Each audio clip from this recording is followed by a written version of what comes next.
Bom dia. Mas para mim é bom dia, ó. Não vai ver o sol batendo aqui, né?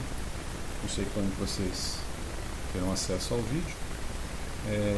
O assunto que a gente começa a trabalhar essa semana são as vias metabólicas ou as rotas, né? A gente tinha colocado alguma coisa assim também, né? Semana passada. Rotas ou vias metabólicas. Vamos trabalhar com isso até o final do semestre. A gente ter uma ideia mais ou menos como que as células, tecidos, órgãos e o corpo humano como um todo, ele se comporta dentro daquele processo de extrair energia de alimentos ou de moléculas endógenas, moléculas que não são próprias, né? Principalmente quando carece o alimento, quando há estados de jejum transitório ou mesmo jejum permanente, persistente, né?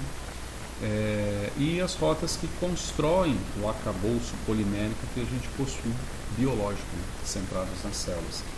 Então, na realidade, eu vou usar isso aqui mais como um esboço. A ideia básica é que você tem...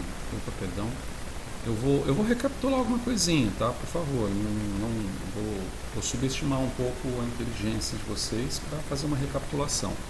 Então, o metabolismo diz respeito a processos em que eu tenho, por exemplo, uma molécula qualquer. Em vez de botar uma molécula qualquer, vou botar uma biomolécula.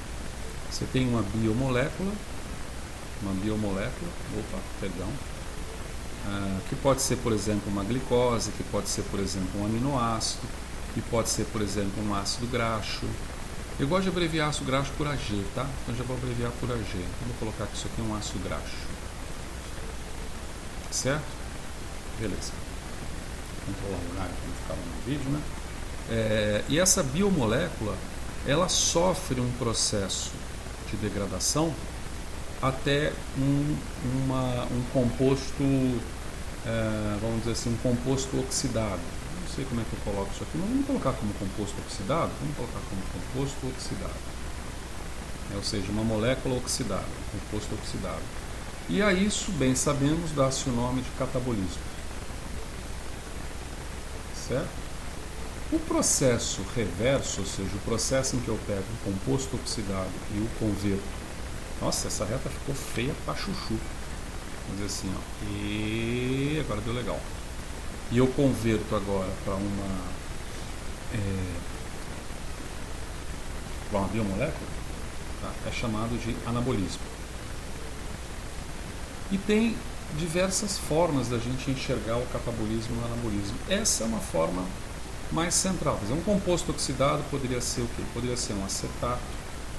Vamos já colocar o nome direto? Um acetato que recebe uma coenzima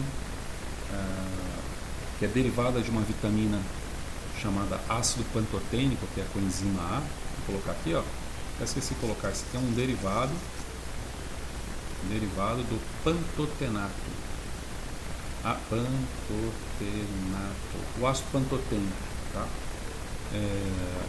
Uma vitamina do complexo B. Mas você pode ter aqui também CO2, você pode ter aqui água, você pode ter aqui... Se bem que CO2 e água já é um pouco mais abrupto aqui, né? Vamos colocar CO2, não se pode confundir. Isso aqui você pode ter ácidos carboxílicos. Vamos colocar assim, ácidos carboxílicos, que é material orgânico, né? Ácidos carboxílicos, CO2, se eu disser que CO2 você pega e faz a molécula de glicose, então você vai falar que, então somos uma samambaia, né, professor? Que é fixação do carbono. Não é esse o caso. Mas principalmente ácidos carboxílicos. Entre esses ácidos carboxílicos, nossa, a gente tem vários, cara. Você tem, por exemplo, o lactato, tão perseguido, né, ao redor do tempo, como sendo o causador da câimbra, que nós já mostramos que não é, né, o causador da câimbra. E outras tantas moléculas. Então aí você tem um determinado equilíbrio, tá certo? Metabólico. Mas, como a gente vai ilustrar aqui por pranchas, você tem também, essa seria uma representação, né? Você tem uma representação em que uma molécula que pode ser complexa. Quando se fala em molécula complexa, a gente está falando de quê? A gente está falando que essa molécula complexa pode ser... deixa eu apagar aqui. Molécula complexa pode ser um biopolímero, tá? O que é um biopolímero? Olha, cara, um biopolímero basicamente vai ser uma proteína ou um polipeptídeo, vai ser um glicano, glicogênio amido, um glicano, ou vai ser um ácido nucleico, certo? Então, um ácido nucleico são polímeros, são moléculas complexas que se transformam em moléculas mais miudinhas, tá bem? Mas se a gente coloca uma lupa nisso aqui, você vem e coloca uma lupa, e fizer uma lupa aqui, nem sei onde é que tá, acaba aqui, ó. Aí você vem e coloca uma lupa, tá, cristalina, que é uma lupazinha cristalina, de aumento. Você vê lupa aqui, né? Você coloca uma lupa nessa visão e você passa a ter uma visão um pouco mais ampliada. Então agora, se eu subir um pouco mais a possibilidade, agora a gente tem uma visão na qual essas moléculas complexas, como biopolímeros, proteína, glicanos, lipídio não é um biopolímero. Lipídio vai ter aí 22, 26 carbonos, não pode ser considerado um polímero, né? Mas ele é um acúmulo de acetatos, muitas, vamos dizer assim, grande parte das vezes o lipídio se apresenta ou como anéis fundidos, como é o caso do colesterol e seus derivados, ou então como uma cadeia alifática, normalmente não ramificada, imensa maioria das vezes não ramificada, mas não vai mais que 26 carbonos, então não pode ser considerado um polímero. Isso se transforma ou pode ser transformado a partir de acetilcoenzima A, que basicamente é um acetato, então essa parte de acetil aqui é um C2, tá? É um acetato. Então quando a gente fala em glicose que tem 6 carbonos, eu posso gerar a partir da glicose, se a gente chutasse, né, dividido por 2, até 3, né, acetatos. Eu pego um ácido palmítico que a gente exemplificou em exercícios, que até em atividade, em videoaula, que tem 16 carbonos, então poderia gerar 16 por 2, 8 moléculas de acetato. E por aí vai o raciocínio. Tá bem? Aliás, um raciocínio que passa sobre a possibilidade de você extrair mais energia do lipídio do que extrair energia do carboidrato, tem muito a ver com essa história também. Quer dizer, o lipídio, um ácido graxo que possui lá seus 16 carbonos, ele é capaz de gerar 8 moléculas de acetato, a partir da qual, como está representado aqui, eu extraio energia. Né? Eu extraio energia. Já uma glicose que tem 6 carbonos, eu extraio 3, 8 para 3. Então só daí você já vê que já tem uma diferença. Essa diferença, ela costuma variar um pouco na literatura. Eu nem lembro agora se eu coloquei isso eu nem lembro se eu coloquei isso em videoaula. Se não coloquei, foi falha minha. E num processo catabólico, quando você divide, por exemplo, o material em, vamos dizer, carboidrato, aminoácidos, lipídios, você tem uma relação. Caramba, cadê o micro? Está batendo o sol aqui, eu estou sabendo onde é que foi parar o meu. Tá aqui, agora aqui. Você tem uma relação, nem cheguei, ó. Você tem uma relação, vamos arredondando aqui, de 5 quilocalorias. 5 quilocalorias por grama de produto. Grama menos 1, né? A gente está fazendo aquele negócio bonitinho. Vamos fazer assim a grama também. Né? Não existe um padrão, né? O Sistema Internacional de Unidades, já revistas em publicação, inclusive, às vezes pedem para você colocar essa barra, né? O slash, né? Backslash, front slash, acho que é backslash, front slash. E outra hora pede para você colocar a representação direta, né? Cadê meu? Não vou enrolar muito com vocês, não. Cadê o meu bichinho? Tá aqui, ó. Não, errei. É por causa do reflexo, desculpa. Isso aqui também vai dar em torno de 5 quilocalorias. É 4 a 5, tá? Quilocalorias por grama. Enquanto você pega lipídio, ele chega a dar 9 quilocalorias por grama. Né? É quase o dobro de energia. E essa razão, cara, eu vou ter que mudar a cor desse babado aqui, porque senão eu não vou conseguir enxergar. Agora vai. E a razão para ele ter mais energia se dá porque, como ele é um lipídio, ele tem obviamente uma menor hidratação. O lipídio é menos hidratado, né? Você pega um torrão de açúcar e bota na boca, dissolve na hora. Quer dizer, você tem uma menor, ele é menos, então menor hidratado, menos hidratado, vou colocar menos hidratado. O que não quer dizer que ele não seja hidratado, quer dizer, mas a capa de solvatação em torno dele é menor. Ô caramba, vou colocar aqui, ó, menos. Tá? Ele é menos hidratado. É diferente, por exemplo, quando você compara com carboidrato, né? O que é o carboidrato? É isso aqui, ó. Carboidrato, não é? Água com carbono. Já o lipídio, que a gente vai ver, a gente ainda não viu, se dá mais na forma de acetato. Então, por exemplo, você tem o CH2 e aí você tem um determinado conjunto ali que pode no final terminar com ácido carboxílico. Mas esse CH2zinho aqui, só exemplificando, ele pode ser multiplicado muitas vezes, né? 16, 22 vezes, como eu falei, então você tem uma cadeia alifática muito grande, né? E já o aminoácido, né? A gente vê que o aminoácido você tem um grupo amino, ligado a um carbono, e entre essas estruturas aqui você tem também um ácido carboxílico. Então essas substâncias que são substâncias que possuem solvatação maior solvatação, elas implicam diretamente em maior energia para dessolvatação pelas enzimas, por enzimas. Né? O que a gente tem que entender é o seguinte, ó, vamos colocar essa representação um pouco mais para baixo aqui, né? IEPA. A gente tem que entender o seguinte, que você tem aqui, vamos fazer azul agora, né? Você tem, pronto, perdi o ícone de novo, tá aqui. O azul também é difícil? Mas eu peguei, ó. Você tem lá uma enzima qualquer aqui, né? Você tem um sítio ativo da enzima, e aí o substrato vai interagir aqui, né? Aqui é o substrato. Cara, aqui você tem uma série de moléculazinhas pequenininhas, tá certo? Em que essas moléculazinhas representam, vou fazer direitinho, né? Essas moléculazinhas representam moléculas de água.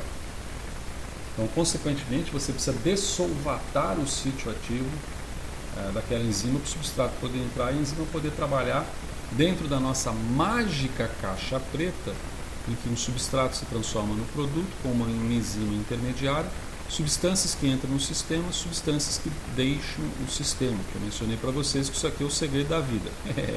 Tá? Todos os processos metabólicos ocorrem desse jeito.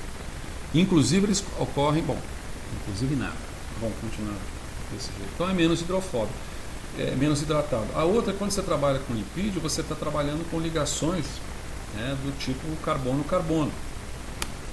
O que é diferente dessas ligações aqui, que são ligações do tipo carbonila ou carbono-hidrogênio, né, muitas vezes carbono-hidrogênio também, certo? Então são ligações mais... E outras vezes você lida também com alcenos, tá? Muitos alcenos. Os alcenos aqui dão a característica do que você já ouviu falar em um lugar de gordura insaturada, tá? Ácidos graxos insaturados, poliinsaturados da margarina, por exemplo. E esses alcenos estão mais ricos em energia porque você tem um compartilhamento da ligação dativa aqui do par eletrônico, né? Então, essas características confiam aos lipídios, essa é uma das características, algumas, confiam aos lipídios essa possibilidade. Enquanto o carboidrato, aminoácido interage mais com água, com coisas polares, o lipídio interage mais com ele próprio e também possui ligações energeticamente mais ricas, né, do ponto de vista energético mesmo, medições feitas em joule por mol. Tá bem? Agora, diferente do... Isso parece um G, né, gente? Caramba. Diferente do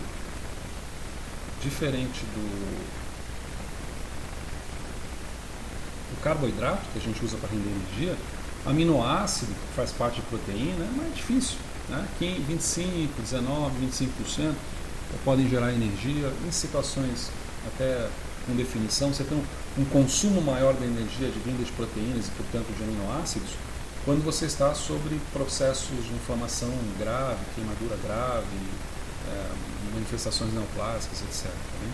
Mas isso é interessante porque nos permite que entre esse conjunto anabólico e catabólico, Perdi de novo o babado? Ah, não, tá aqui, ó. Entre o anabólico e o catabólico, a gente tem essas energias, quando a gente fala no catabolismo dos grandes grupos, melhor dizendo, consertando, né? Consertando. Quando você fala no catabolismo desses grandes grupos, a energia maior é provinda de carboidrato. E nós escolhemos, mamíferos, trabalhar com carboidrato. Aliás, os filos, a classe, a animalia, né, o filo animalia, acho que seria isso, o filo animalia. Os animais, eles selecionaram, o animal não selecionou nada, porque senão seria uma epistemologia factível de bastante discussão aqui. A natureza, né, ou a seleção natural, o equilíbrio pontuado, o grande arquiteto, o design inteligente, ou Deus, você dê o nome que quiser, mas há um processo em que você evidencia claramente que animais inferiores e superiores utilizam carboidrato como fonte principal de energia. Algumas exceções são peixes que vivem na água e que utilizam, peixes que vivem na água, uma definição maravilhosa também, e que utilizam muitos recursos aminados. Então, proteínas, aminoácidos de peixes convertem-se mais em energia do que em animais superiores, até porque o cara está na água. E se o cara está na água, os produtos do metabolismo de aminoácidos, principalmente de grupos aminas, são voltando a fico falando de outro jeito. Os produtos do catabolismo aminado são amônia, ácido úrico e ureia. Os três são tóxicos. O peixe levanta a guelra dele lá e joga isso aí na água. A gente não consegue fazer isso, né? O passarinho ainda e o jacaré, né? Cobra, réptil, eles ainda concentram como uma forma de ácido úrico produtos aminados que não são basicamente proteínas, é mais de ácido nucleico. Mas aí eu estou enrolando e a gente está indo para outro caminho, tá bom? Então vamos centrar fogo aqui. Daqui a pouco eu encerro esse vídeo para a gente dar continuidade. Então, o que nós estamos colocando aqui é que você tem formas de enxergar o metabolismo. Uma forma de você enxergar o metabolismo, portanto, não vou desenhar isso aqui não, só exemplificar aqui, né? Uma forma de você enxergar o metabolismo, portanto, é conduzi-lo nessas duas grandes vertentes, né? E a outra forma é você ir ampliando essa observação aqui. Então veja, você tem uma observação aqui um pouco mais ampliada. Falar em ampliar, deixa eu desampliar esse teclado aqui. Você tem uma observação aqui bem mais ampliada, né, em que você tem compostos considerados complexos, né, e compostos considerados simples. Então você tem um processo aqui de catabolismo, você tem um processo aqui de anabolismo, e começam a surgir intermediários. Opa, cata ainda, lá, B pelo menos, né? Começam a surgir intermediários, certo? Então veja, agora já surgiu uma molécula de ATP, já surgiu essa molécula aqui de NADPH, tá? Relembrando, nicotinamida, adenina, dinucleotídeo, fosfato. E esse N é de niacina, tá? Que é a vitamina D3, que vai se transformar no anel de nicotinamida. Então, relembrando, você tem uma coenzima derivada de uma vitamina do complexo B. Tá bem? Então você vê que você tem uma imagem um pouco mais sofisticada do que aquela anterior. Tá certo? Agora a gente vem, pega uma lupa de todo tamanho novamente. E epa, agora minha lupona vai ficar mais ágil. Pega uma lupa de todo tamanho e tenta observar a visão em cima desse tipo de representação, tá ok? Só não faremos agora para não cansá-los.